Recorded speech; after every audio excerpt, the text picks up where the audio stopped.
Good evening.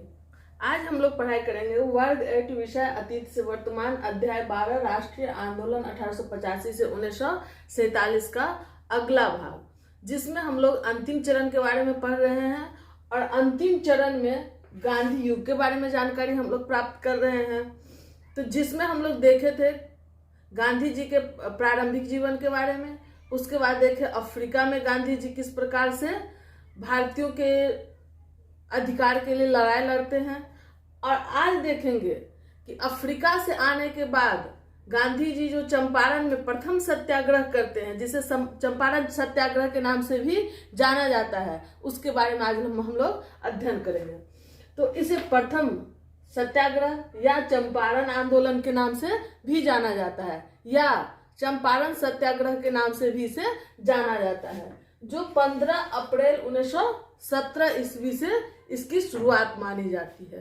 तो जिसके बारे में हम पहले ही आपको बता चुके हैं कि लखनऊ अधिवेशन में 1916 में चंपारण के किसान राजकुमार शुक्ल गांधी जी से मिलते हैं। दरअसल बात ऐसी होती है कि वो गांधी जी से मिलने नहीं जाते हैं, वो जाते हैं बाल गंगाधर तिलक को बुलाने के लिए, लेकिन वहां पे उन्हें गणेश विद्यार्थी नाम के एक व्यक्ति हैं जो बताते हैं कि आप इस काम के लिए गांधी जी को पकड़िए, गांधी जी इसमें अच्छा भूमिका निभा सकते हैं।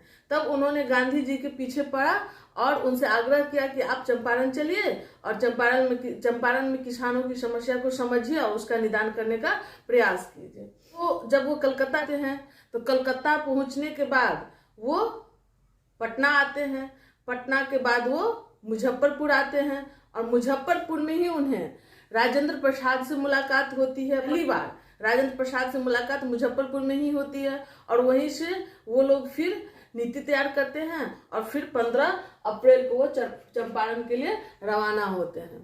इस चीज को हम लोग देख लिए थे। इसमें एक सवाल पूछता है कि चंपारण आंदोलन में गांधी जी के साथ कौन कौन प्रमुख व्यक्ति थे, जिसका नाम आप लोग जान लीजिए। ब्रज किशोर प्रसाद, राजेंद्र प्रसाद, जेबी कृपलानी, महादेव देसाई। इस प्रकार से कुछ प्रमुख व्यक्ति है जिसका नाम याद रखना जरूरी है। आगे हम लोग देखते हैं कि चंपारण में किस प्रकार की गतिविधि गांधी जी कर रहे थे।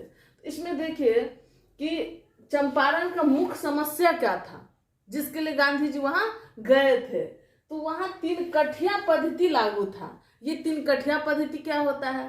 3 कठिया पद्धति होता है कि 19वीं शताब्दी के प्रारंभ में अंग्रेजों के द्वारा किसान के साथ एक समझौता किया गया था कि अगर आप 20 कट्ठा खेती करते हैं तो उसमें 3 कट्ठा नील की बुआई आपको करना ही पड़ेगा। इस समझौता के तहत लगभग 1 सदी से नील की खेती किसानों के द्वारा किया जा रहा था।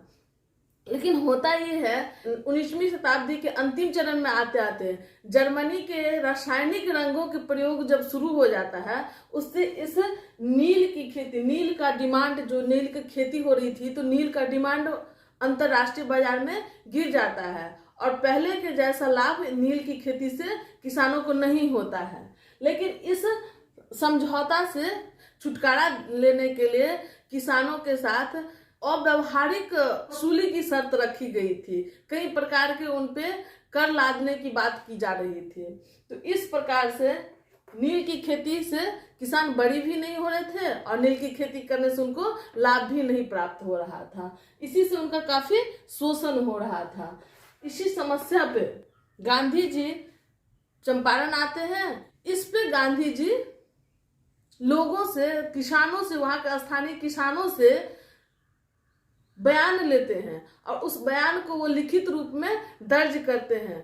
काफी बड़ी संख्या में बयानों की गठरी जमा हो जाता है और इस दरमियान में गांधी जी चंपारण में घूम घूम करके लोगों में जागरूकता भी पैदा करते हैं। वो जागरूकता मुख्य रूप से सफाई के प्रति, स्वतंत्रता के प्रति, शिक्षा के प्रति, विद्यालय स्थापित करना है शिक्षा के लिए, और कुछ अधिकारों के प्रति लोगों को जागरूक कर रहे थे। इन सभी गतिविधि से अंग्रेज काफी परेशान हो जाता है कि गांधी जी ये क्या कर रहे हैं, और अंततः मजबूर होकर अंग्रेज एक जांच आयोग का गठन करता है, जिस जांच आयोग के द्वारा यह साबित होता है कि किसानों के साथ अन्याय हो रहा है और ये 3 कठिया पद्धति जो है वो गलत है और कुछ अवैध वसूली भी किसानों से इन बागान मालिकों के द्वारा किया गया है। इसीलिए यह जांच आयोग सिफारिश करती है कि चंपारण में कृषि अधिनियम लाया जाए और उस कृषि अधिनियम के तहत 3 कठिया पद्धति को समाप्त कर दिया जाता है और किसान से जो बागान मालिक अवैध वसूली किए रहते हैं उसका 25% रिटर्न करने पे वो सहमत होते हैं। इस प्रकार से कुछ विद्वानों का मानना है कि 25% क्यों, गांधी जी का जब इतना प्रभाव था, इस जांच समिति में भी गांधी जी सदस्य के रूप में मनोनीत हुए थे, शामिल किया गया था। तो गांधी जी का जब इतना प्रभाव था इन अंग्रेजों पे, तो क्यों नहीं वो 100% रकम की वापसी की मांग किए थे, जबकि गांधी जी मांगते थे 50% रकम की वापसी की जाए, लेकिन सहमति हुई 25% वापसी पे। तो मैटर ये है कि गांधी जी चाहते थे कि पहले अंग्रेज जो कुछ भी नहीं सुनता था भारतीयों का, और रिटर्न करने की बात दूर की बात थी, वसूली की हुई पैसा वो रिटर्न करना मुश्किल के समान था, उसमें वो 25% अगर लौटा रहा है तो 25% वो प्रतिष्ठा भी अपना लौटा रहा है, वो इज्जत दे रहा है, भारतीय किसानों को सम्मान दे रहा है, उसकी बातों को रखने की बात कर रहा है। इसीलिए गांधी जी 25% पे उस समय मान गए थे कि ये 25% सिर्फ रकम ही नहीं, ये प्रतिष्ठा भी हमारे लिए, तो इसीलिए इतना भी अभी वर्तमान स्थिति में बहुत है। तो इस प्रकार से अंततः चंपारण सत्याग्रह समाप्त होता है, जिसमें सवाल पूछता है कि पहली बार गांधी जी भारत में सत्याग्रह का प्रयोग कहाँ किए थे, तो चंपारण में। आंसर में मानना है चंपारण में किए थे। चलिए आगे हम लोग देखते हैं अहमदाबाद आंदोलन। अब हम लोग देखेंगे अहमदाबाद आंदोलन। अहमदाबाद में फरवरी 1918 ईस्वी में चंपारण सत्याग्रह के बाद गांधी जी मिल मजदूरों के साथ इस आंदोलन में भाग लिए थे। तो वहां समस्या ये थी कि एक सूती वस्त्र का जो मिल था उसमें मजदूरों के लिए जो प्लेग की स्थिति में बोनस की व्यवस्था की गई थी उसके वेतन के साथ, उसको समाप्त करने की बात की जा रही थी। तो अब देखेंगे कि 1918 में क्या होता है, तो प्रथम विश्व युद्ध की समाप्ति होती है। उस समय प्रथम विश्व युद्ध के परिणाम स्वरूप भारत में काफी महंगाई की स्थिति रहती है, कई लोगों की नौकरी तक चली गई रहती है। वैसी स्थिति में मिल मालिक चाहते थे कि प्लेग के जो बोनस 1917 में जो गुजरात में प्लेग आया था, उस समय जो बोनस दिया गया था किसान को, उसे समाप्त कर दिया जाए।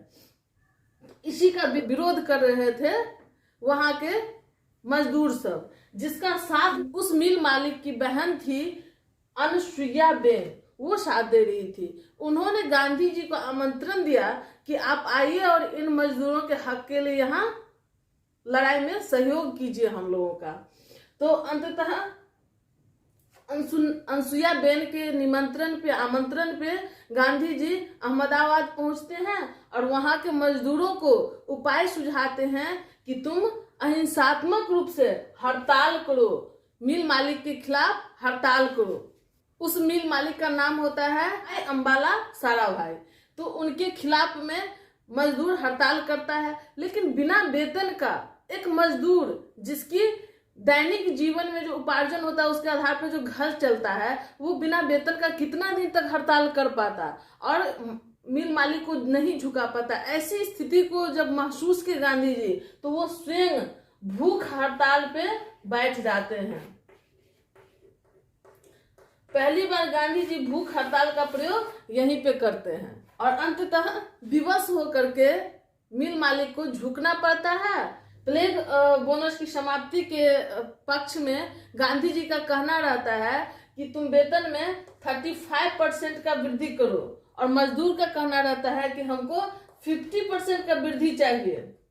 अंततः मिल मालिक मानते हैं कि ठीक है, चलो 50% नहीं, 35% नहीं, हम 20% वृद्धि वेतन में कर देंगे।